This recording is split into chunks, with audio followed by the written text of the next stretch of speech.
Can I ask for something? Kiss me. I love you. You're my only reason to stay alive, if that's what I am. I had a chance to listen to the press conference you gave yesterday, and it was startling how sort of comfortable and sort of at ease you seemed now with the whole Twilight phenomenon, like sort of compared to a year ago. Do you feel that is that interpretation right? Do you sort of feel like at peace with like everything that's gone on? Totally. I feel like I may have even talked about why too yesterday, but I think it's only natural because I've had more experience with it. I was very aware of the fact that there was an expectation and a pressure on all of us to say the right thing about something that so many people loved and cared about. And I didn't want to be... I knew that if I said goofy, corny stuff that I actually felt, that people... I didn't think that they'd believe me. And so I was super, like, guarded. And as soon as you relinquish the control, you know, and you're not worried about saying the wrong thing, you don't. You know what I mean?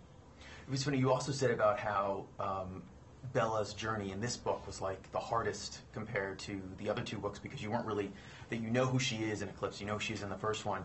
Did it make doing Eclipse that much more easier, the New Moon? Eclipse was so much easier than New Moon emotionally and absolutely only rooted in the characters. Right. Logistically speaking, Eclipse was a monster. It was just a bigger job technically. The most growth that occurs for Bella definitely happens in New Moon. Yeah. I mean, she reaches like, I think to only really know yourself, you have to lose yourself completely and then get it back. And so she's sort of at a point in her life where she can make a decision as grand as I want to spend the rest of my life with someone, and you believe her. And in Twilight, you didn't necessarily have that. And after doing 3 movies, do you, if they go forward with the fourth one, do you feel like you can just step into her? Like you know who Bella is? Like it's just easy to become that character? Yep.